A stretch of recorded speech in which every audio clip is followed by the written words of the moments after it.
Vous écoutez les podcasts de Wati. Bonjour Fatma Silla, comment allez-vous? Ça va, je vais bien, merci, M. Diop. C'est d'abord pour moi une curiosité, mais aussi vouloir faire découvrir à nos auditeurs qui est Fatma Silla. Est-ce que vous pourriez vous présenter? Je m'appelle Fatma Silla Touré. Je suis coordonnatrice de programme écologie à la Fondation Unusual Sénégal. Donc, la Fondation Unusual Sénégal, c'est une fondation politique allemande. Nous travaillons principalement au Sénégal depuis 3 ans sur les thématiques de l'écologie et de la démocratie.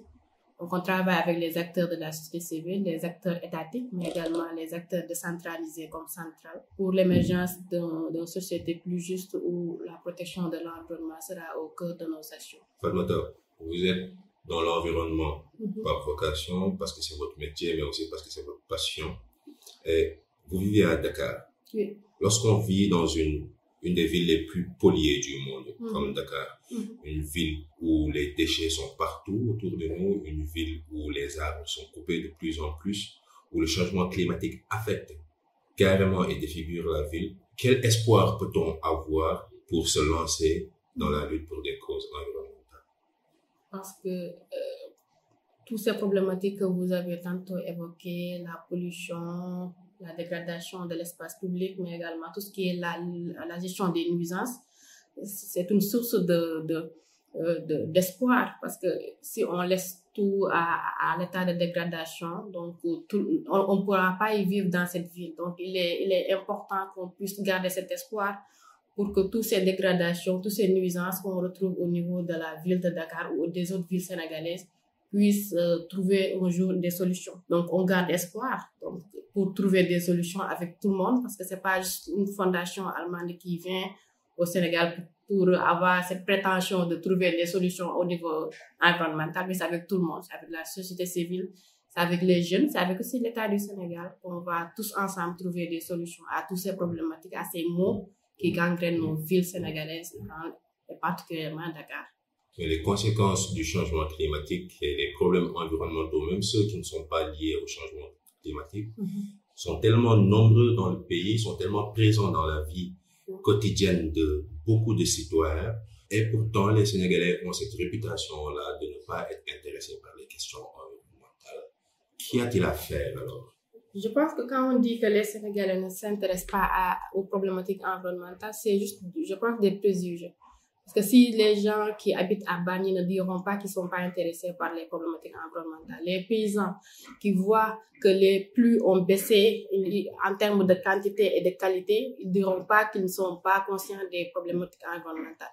Les gens qui sont au niveau du côte et qui voient les régions côtières détruire leurs maisons, leurs habitations, eux, ils sont conscients de tout ce que c'est problématique environnementale. Donc, tous ces habitants qui sont impactés, parce qu'il y a beaucoup d'habitants qui sont au Sénégal et qui sont impactés directement par les effets du changement climatique. Donc, tous ces acteurs-là sont conscients des problématiques environnementales et veulent y trouver des solutions.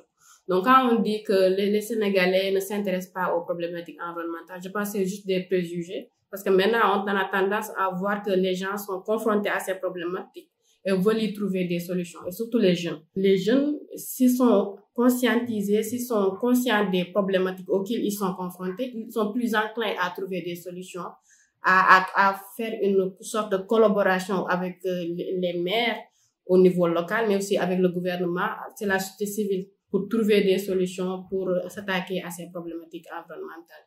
Même si quand même il faut pas se leurrer que le Sénégal est un pays sous-développé, donc on a d'autres urgences en termes de santé, d'éducation, mais aussi l'accès à l'alimentation de qualité. Tout ça, c'est des problématiques qu'on doit gérer. Donc c'est pourquoi on a tendance à dire que les problématiques environnementales sont relayées en arrière-plan, alors que c'est pas la réalité, à mon avis.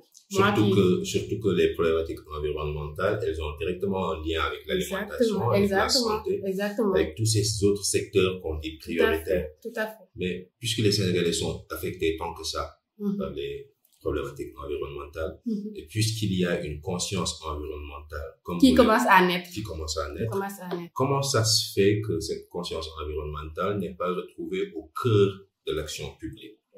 Chez les députés, chez les politiciens, chez les maires. Ça aussi, c'est un problème que nous vivons, parce que tous nos acteurs politiques, soit au niveau local, que ce soit au niveau central, ils mettent plus l'avant sur des actions politiciennes, au détriment de toutes ces questions qui sont urgentes, qui sont l'environnement, parfois la santé, c'est parfois relégué au second plan et ils parlent toujours de politique, même si vous voyez au niveau je vais faire un pic au niveau des médias, parce que aussi, c'est plus les faits divers, ce qui vendent le plus, qui sont plus écrits au niveau des médias écrits, ainsi que pour la radio aussi, on parle très rarement des questions liées à l'environnement. C'est juste une catastrophe naturelle où on relaie, mais c'est pas en termes de prospective, de voir quelles sont les solutions qu'on peut apporter au Sénégal. C'est très rarement qu'on le voit au niveau de nos médias. Et les médias aussi doivent jouer ce rôle pour mettre en avant toutes ces questions environnementales. C'est à partir de là aussi que l'État va savoir que ça, c'est une urgence, qu'ils doivent se plier en deux pour trouver des solutions par rapport à ces problématiques environnementales qui nous concernent. Donc, les médias aussi ont un rôle à jouer. Parce que si la population est là à faire des actions au niveau local, à l'échelle quartier, l'échelle ville, et que c'est pas relayé aussi, les gouvernements n'en sauront parfois rien pour pouvoir agir concrètement.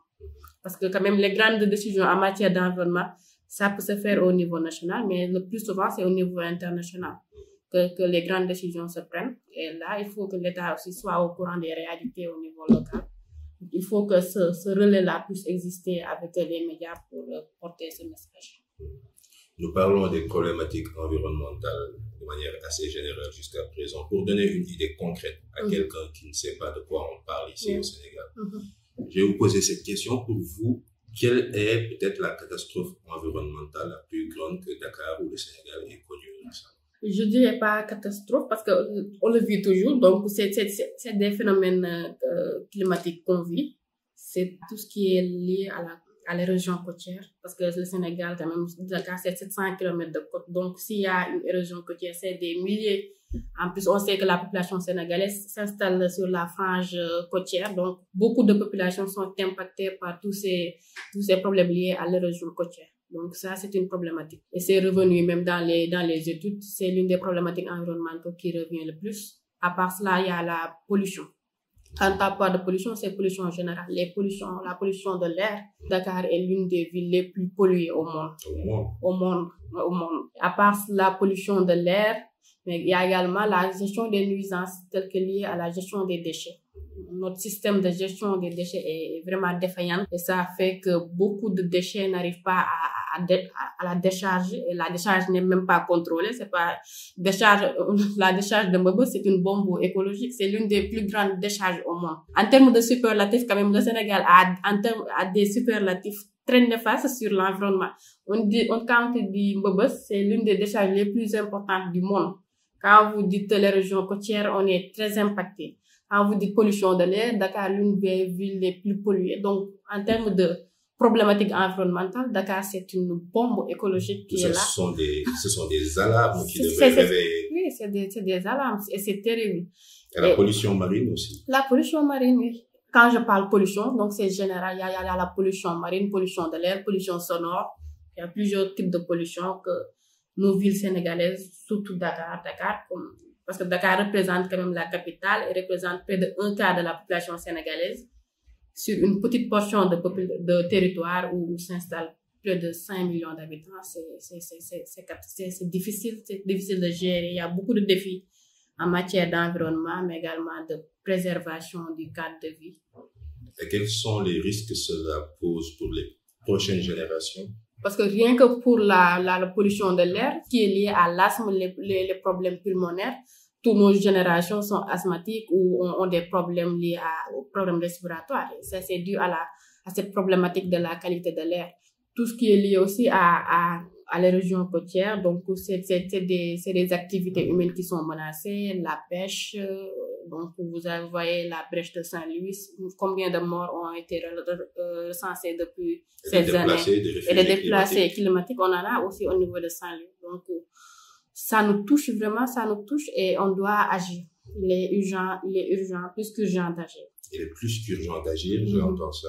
Oui. Mais nous avons aussi parlé tout à l'heure des ordures, de la présence des ordures partout dans la ville qui défigurent nos villes. Oui. Pas seulement à Dakar, mais dans toutes les régions du Sénégal. Pour vous, qu'est-ce qui explique qu'on a cette facilité-là à vivre avec les ordures autour de nous? Qu'est-ce qui explique qu'on est accepté de vivre avec les déchets? Je pense pas que si on avait le choix, on vivrait pas avec les déchets. C'est dû simplement, on est dans une société de consommation. On consomme davantage.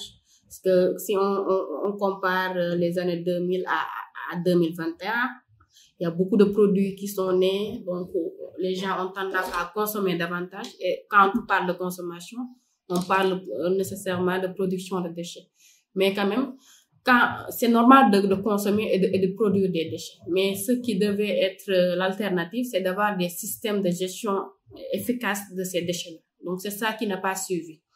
Parce que pour tout ce qui est si on prend la chaîne de valeur des déchets, en commençant de la collecte au transport, à la valorisation des déchets, tout ce système est défaillant.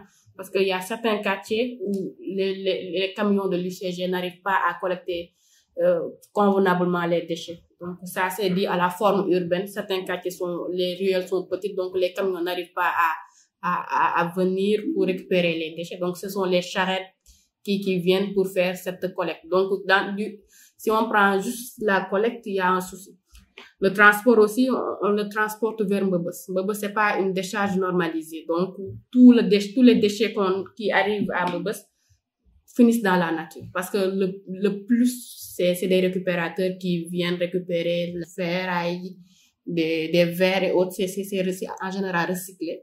Mais la majorité des déchets qu'on retrouve au niveau de nos maisons finissent à Mbebes et ne sont pas gérés convenablement. Donc, il y a ce système de valorisation, de recyclage ne marche pas. Et c'est ça qui fait que nos déchets, on peut le collecter chez nous, dans notre environnement proche. On le ramène à Mbebes, mais ça va revenir. Ça va revenir au niveau de nos océans. Ça va revenir aussi dans nos quartiers parce que le déchet, si elle n'est pas bien géré avec un système de gestion intégrée, ça va revenir dans les... Donc, c'est ça qui fait qu'on vit toujours avec les déchets, malgré les efforts de l'État avec le programme Promojet. Justement, on voit que l'UCG, ces dernières années, fait un très bon travail, mais ça montre justement la limite de l'action étatique, de l'action publique dans tous les domaines, y compris dans le domaine de collecte et de valorisation des déchets. Donc, malgré cette action de l'UCG qui est à saluer, il n'y a pas d'autre, on est toujours dans le système classique de collecte et de transport des déchets.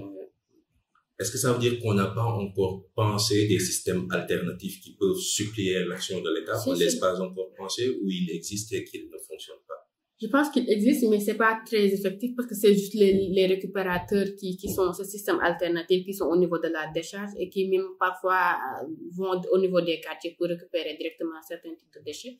Mais c'est très infime par rapport à la quantité de déchets qui est produit. Il y a en termes d'alternatives aussi, il y a des unités de recyclage qui sont au niveau du Sénégal et qui travaillent un peu sur tout ce qui est les déchets plastiques. Il y a Recuplast. Si on prend les plastiques, sur 200 000 tonnes de déchets plastiques qui sont produits par an au Sénégal, seules 9 000 tonnes arrivent à être recyclées. Donc, c'est moins de 4%. Donc, c'est très infime par rapport à toute cette quantité de déchets plastiques qui sont produits au niveau du Sénégal. Tout cela pour vous dire que même si des alternatives existent, elles sont très loin de faire le compte par rapport aux déchets qui sont produits au niveau du Sénégal. Je pourrais ajouter la responsabilité quand même des populations. Oui. Parce que sur le comportement aussi, parce que si l'UCG arrive à mettre en place des bacs pour des poubelles au niveau de certains trottoirs, certaines artères, parfois les populations ne jettent pas les déchets au niveau de ces poubelles-là. Ça aussi, ça engage la responsabilité des populations par rapport au comportement. Vous le disiez tout à l'heure, enfin, la transformation de la ville, les nouveaux modes de consommation entraînent des attitudes nouvelles et ça doit aussi entraîner des comportements nouveaux. Exactement. Et à ce niveau, il y a un travail à faire. Si. Il y a un travail vraiment à faire de responsabilisation, de citoyenneté pour qu'on ne salisse pas et à force aussi au niveau quartier de trouver des alternatives qui peuvent limiter la production de déchets ou la gestion convenable de ces déchets-là à l'échelle quartier, à l'échelle communautaire. Lorsque je vous entends, j'entends aussi qu'il y a un marché enfin, dans ce domaine-là, parce qu'il y a déjà un problème social à résoudre, mais tout ce déchet-là qui n'est pas recyclé, qui n'est pas valorisé, c'est un marché qui peut être exploitées. Et à un instant où on parle beaucoup du chômage chez les jeunes, n'y a-t-il pas des efforts à faire pour que ces jeunes puissent tenir le potentiel qu'il y a dans ce secteur? Exactement, vous avez tout à fait raison. Parce que si on parle de ce type de déchets-là, ça renvoie à l'économie circulaire, l'économie verte, et qui peuvent être des sources de génération d'emplois, surtout pour les jeunes Sénégalais. Donc, il faut que l'État puisse davantage, et je pense que c'est dans ce cadre-là que le Promojet est né, parce que ça revient à tout ce qui est cette économie circulaire autour des déchets, davantage valoriser les déchets à travers des emplois qui vont être créés. Donc, c'est des projets, des programmes à magnifier et à encourager, et on espère qu'il y en aura d'autres pour prendre en charge tous ces déchets qui sont là et en même temps juguler la problématique de l'emploi des jeunes. Quel autre programme? Si vous étiez la présidente du Sénégal, quels seraient les premiers projets environnementaux à mener, les plus urgents, les plus importants? Je pense que je vais être très ambitieuse, mais il faudrait quand même que la nouvelle génération soit davantage consciente. Parce que pour moi, l'ancienne génération, nos parents, nos oncles, parfois, leur génération est assez dépassée pour prendre en charge ces questions environnementales. Donc, l'éducation environnementale, je veillerai à ce que l'environnement soit inscrit dans le cursus scolaire au niveau élémentaire, des préscolaires même, que les jeunes, les enfants puissent avoir cette conscience environnementale. Et c'est à partir de là qu'on va construire une nouvelle génération qui seront conscientes et qui seront aptes à prendre des décisions dans le futur pour une meilleure gestion de l'environnement, une protection de l'environnement. Donc, pour ça, c'est l'éducation. L'éducation est très importante en matière d'environnement. Et au-delà de l'éducation, c'est des actions concrètes sur des problématiques. Si on prend la problématique de la gestion des déchets, il faudrait vraiment travailler sur les comportements, mais également mettre en place des infrastructures de gestion efficace des déchets. L'autre aspect aussi, c'est par rapport au transport, pour régler la gestion du transport au niveau de Dakar avec les congestions et autres. Donc, avoir des alternatives de transport plus durables. Donc, le transport de masse, la mobilité douce. Donc, c'est des alternatives qu'on pourrait davantage développer pour réduire la pollution de l'air au niveau du Sénégal. Et l'autre aspect qui me semble aussi important, qui est très général, c'est par rapport à l'accès à l'énergie propre. Donc, il faudrait développer tout ce qui est les énergies renouvelables pour un accès à l'énergie propre pour tous les citoyens du Sénégal. C'est pas tout seulement à Dakar, mais certaines zones aussi, il y a un problème d'accès à l'énergie. Et je pense que l'énergie renouvelable constitue une solution pour permettre à ces populations d'accéder à l'énergie. Wati vous offre cette série d'entretiens avec les élus locaux en partenariat avec la Fondation Konrad Adenauer. Pour découvrir plus de localités des 14 régions du Sénégal, rejoignez le site internet www.senegalpolitique.org.